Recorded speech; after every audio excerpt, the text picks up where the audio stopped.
Matt Black is a double Alexia Foundation grantee. He received an Award of Excellence for his 1994 project, the Trans-Bay Terminal, and in 2003, he was awarded the Alexia Professional Grant to pursue his story, The Forgotten Black Okies, A Lost Journey into a Land of Broken Promises. The project was honored with a Pulitzer Prize nomination, among other prizes. His remarkable project, The Geography of Poverty, a digital documentary, has this year earned him a Eugene Smith grant, and he has become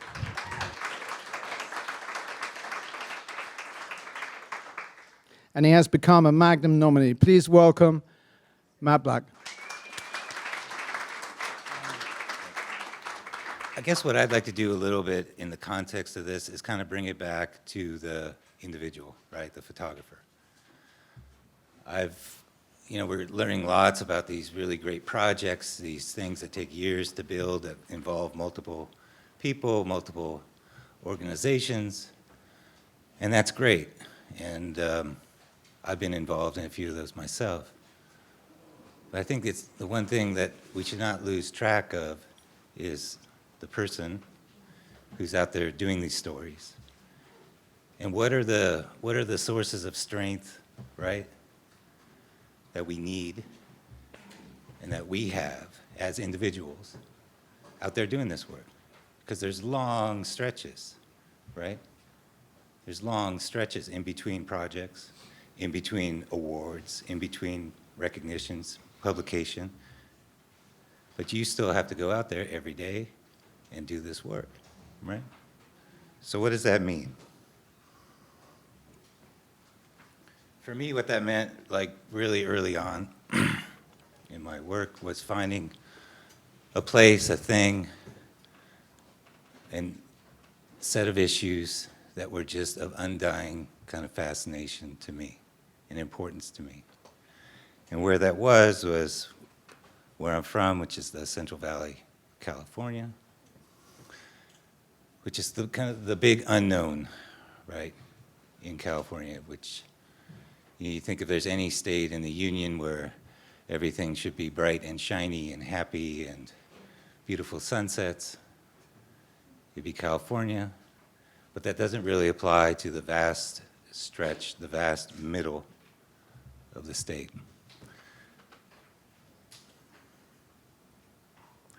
It's a forgotten place in a lot of ways, all right, ignored.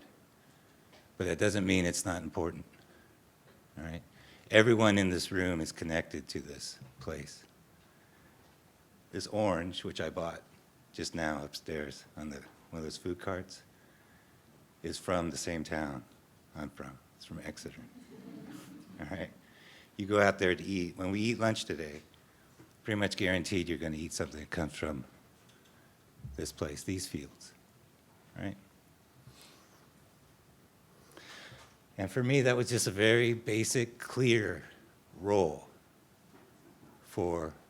that I could fulfill with my work, right? Filling in this kind of unknown zone. And that was important for me to have that sense of kind of mission, but a very simple mission, right? Something that I could do myself, on my own. It didn't involve other people. It involved something as simple as a camera, a notebook, and a sense of curiosity.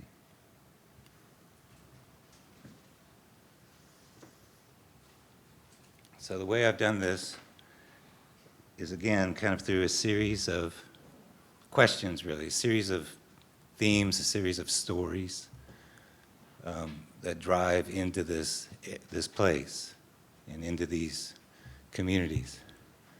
And one of the dominant themes, really, in the Central Valley is, of course, the labor that comes to pick these crops. Still today, over 500,000 people are needed every year in California to do this work. It's an incredible number of people.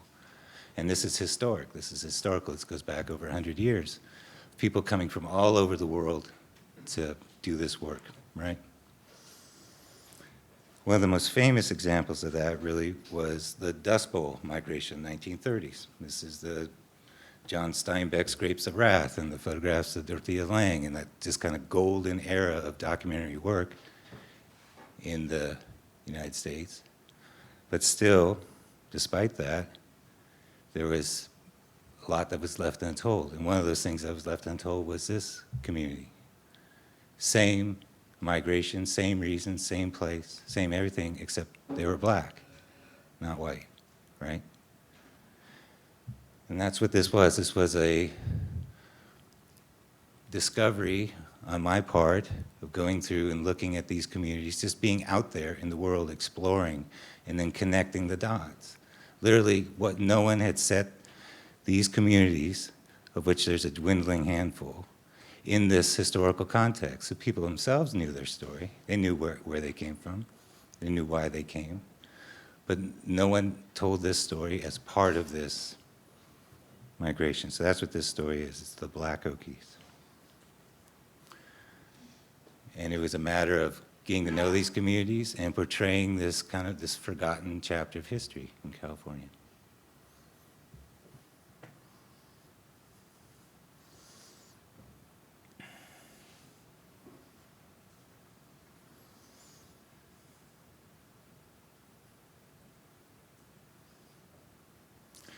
And to me, you know, I still believe in this, the power of a photograph, right? It's an incredibly powerful thing. I know today we're talking about how do we add things? How do we add layers of meaning? How do we motivate people to act and do all these things? All important. But it begins with this thing, right?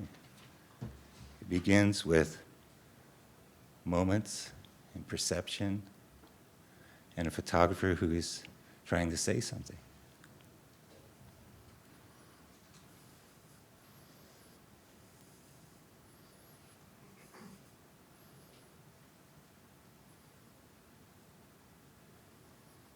And it's that simplicity, to me, that I still love.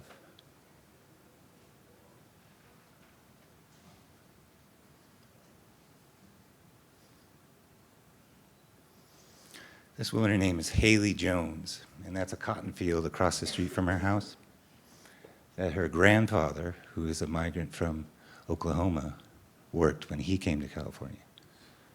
Right, 3 generations later, the family still hasn't escaped this cotton field. Right, this is right now, all right, in the middle of California.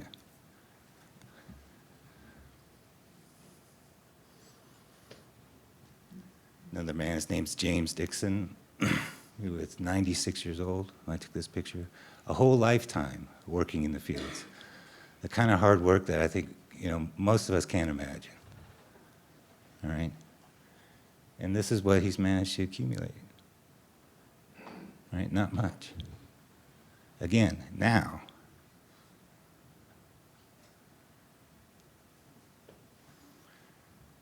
No running water. No electricity. Electric company shut off the electricity, couldn't afford to pay the bill.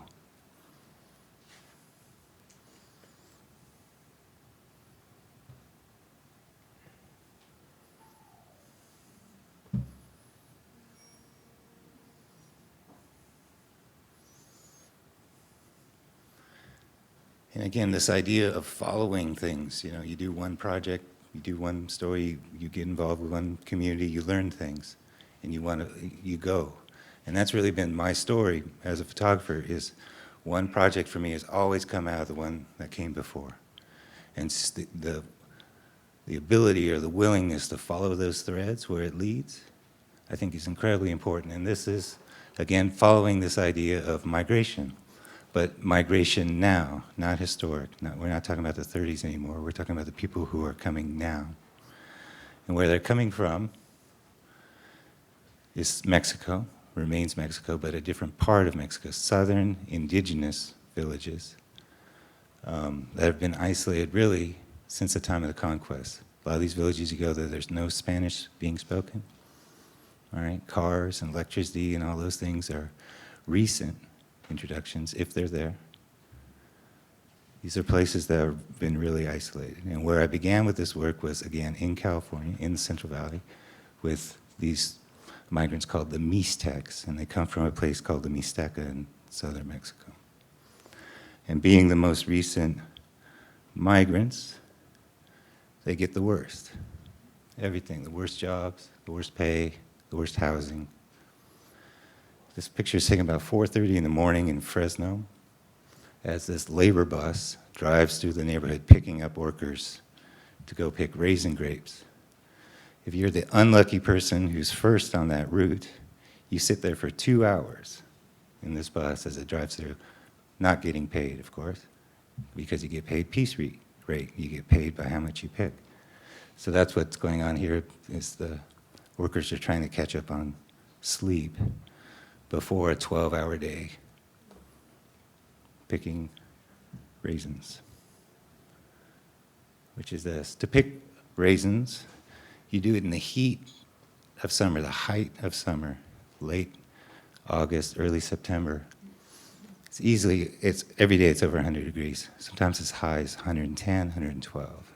And that's what you need to make raisins. It's the sun drying the grapes. They go underneath the canopy to get these grapes, and it's full of cobwebs and spiders, snakes, things like that. To pick a bucket that goes on that piece of paper, and that piece of paper is called a raisin tray. And you see down there at the bottom, that's the raisins laying out to dry. The bucket's about this big, probably. And for one bucket of grapes, they get paid 21 cents. In this work crew, I spent a week with them as they were doing this work. I saw people go home after all this from the 4:30 a.m. bus ride till evening, 5, 6 o'clock when the day is done, going home with $20 in their pocket and doing this work. Again, right now, in California.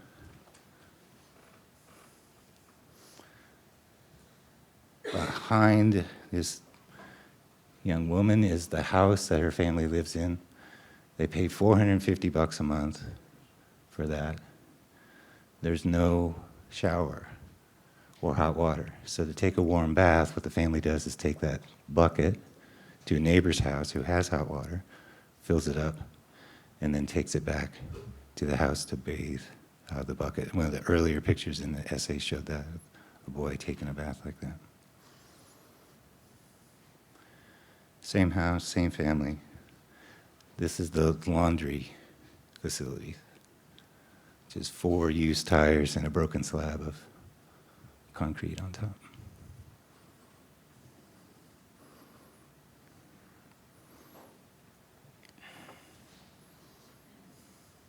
This is a labor camp, 1 bathroom for well over 100 people.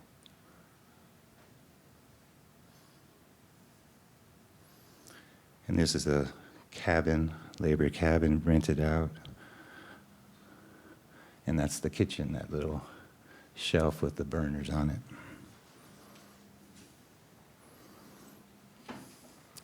And the family at home.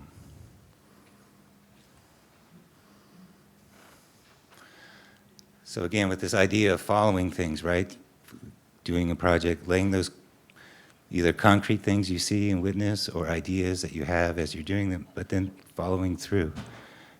And the idea for me, particularly after seeing all this, is, why do people do this, right? Why do people migrate in the first place? I mean, it's a very basic, simple question, right? But then it gets complicated. And so that's kind of led to my other project, which is going back to Mexico, looking at this area called the Mixteca, and looking at exactly that question, why do people make this choice in the first place?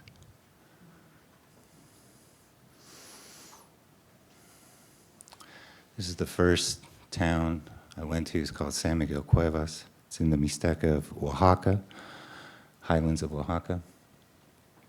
It's lost 80% of its population to migration. From 2,500 people, it's down to fewer than 500 today, all gone. It's a ghost town, essentially. And it's not unique in that region. That's typical. This entire area, this entire culture, is just essentially vanishing. To go where? To go here, right? The Mixteca is the birthplace of corn. That is where corn was first planted. All right, we're talking about a corn history, culture, tradition that dates back almost 10,000 years.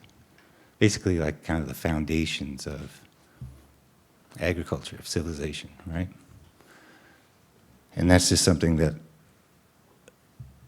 idea, I can't get out of my head, that this thing that is so old, is so important, so kind of foundational really to us, to what civilization is now vanishing, right? To do what? To come to California to feed our food supply, to pick our crops, right? So that's what this project really is for me. It's a look back both at the kind of current day and the current day debate and how this fits into the immigration debate. You know, the one thing you never hear in this country is what's the impact this is having on the places people are leaving. You never hear that side of the story. So that's a big part of this, is to go back and actually look. The second is an acknowledgement of this incredible power that we have as a country and how we are impacting the entire globe, you know, with our insatiable demands, right?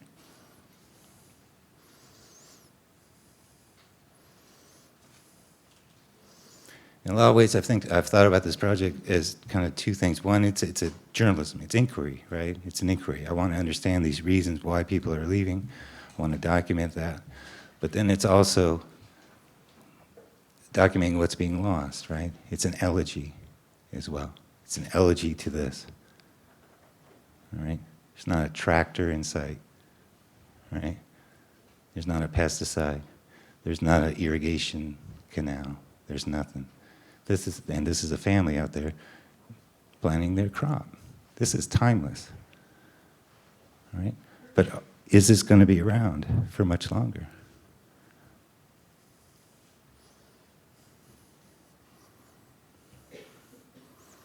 Oops. So it's the beauty of that too, right? To record that beautiful thing.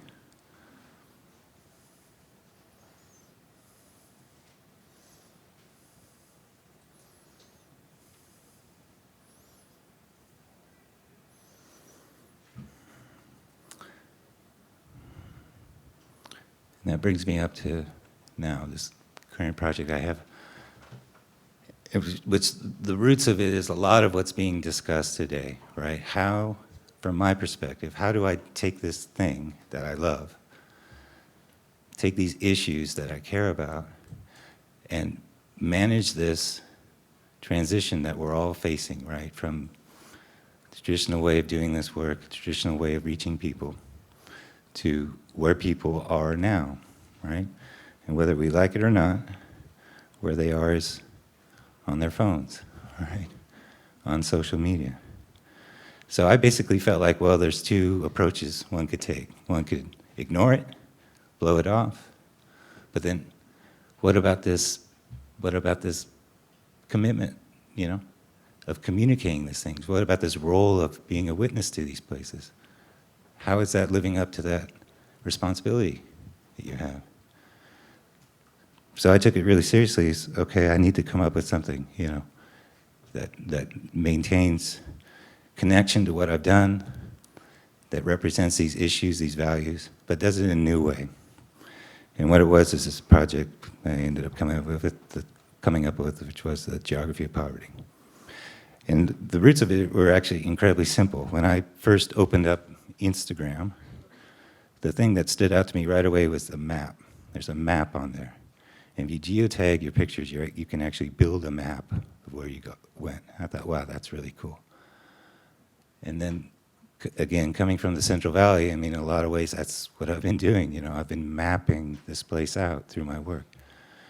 But then boiling it down even more kind of directly and simply, because that's what that format demands. It demands, like, clarity. It demands kind of an instantaneous thing, which I don't necessarily think is a bad thing.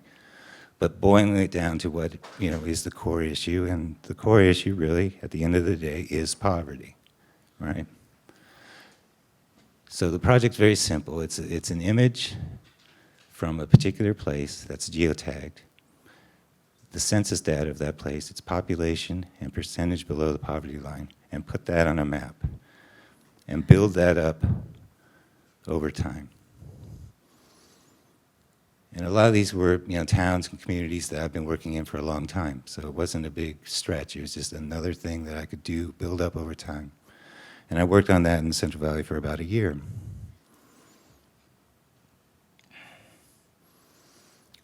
And then the question became, well, how do I make a bigger statement, right?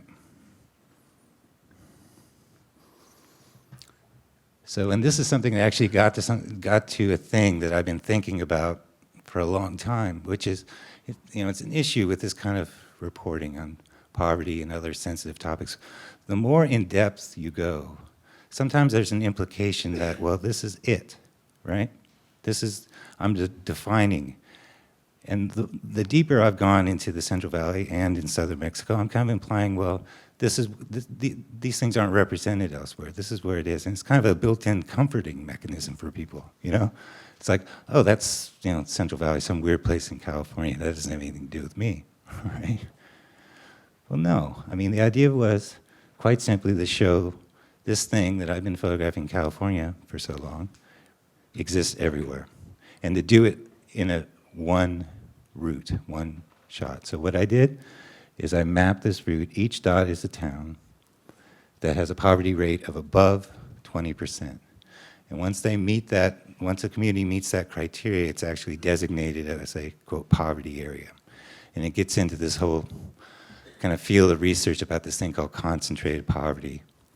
And basically what it means is when you have a poverty rate that exceeds that threshold, it affects the entire community. It's not just about, the poor individuals or the poor side of town. It's the entire community begins to feel this impact, right? So I researched this map, and again, it was just online, going to census data, having Google Maps open, and link these 70-plus communities into one contiguous route from coast to coast. And that's what I did. I left in May and finished on September 11th. It was a little over 3.5 months on the road, applying this same kind of model nationwide. And what I was really looking to do with the photographs themselves was not to highlight the differences or the distinctions, but to look for the connections, right? First of all, to look at the connections from where I'm coming from. How does this place relate back to the Central Valley? But also then, how does it relate to the rest of the country, right?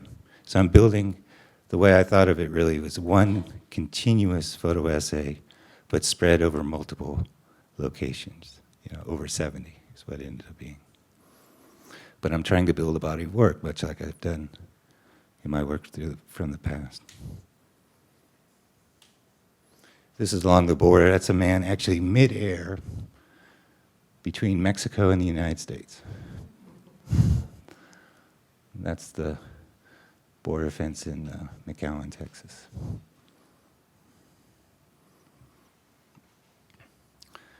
This is somebody who made it across the fence, but didn't make it much further. And this is in Brooks County. It's about 100 miles from the border. So far this year in that one county, they found over 60 unidentified bodies of migrants in the desert. All right? And I'd like to bring this up, particularly now. So much attention focused on what's going on in Europe. It's horrible. But we also have that same problem here. There are migrants dying to reach our country as well.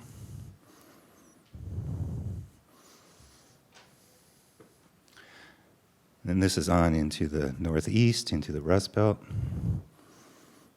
This kind of string of communities that really, for me, it was so cohesive what they were and what they represented, this depopulation, this deindustrialization, all these things that we're seeing in these places. It was just so vivid of a thing for a photographer to deal with. This is a train terminal. It's one of the most incredible pieces of architecture I've ever seen in Buffalo, New York, that's completely abandoned. And it just felt like something out of some kind of movie. It's in the Upper Peninsula of Michigan, a place called Calumet.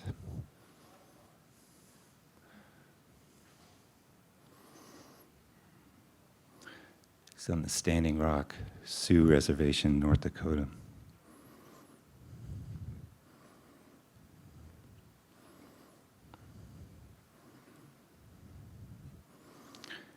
Back into the west, this is in Montana.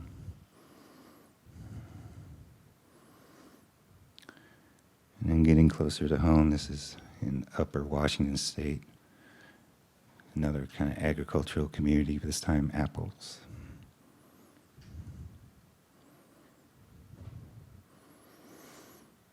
Fort Bragg, California. And ending in Oakland.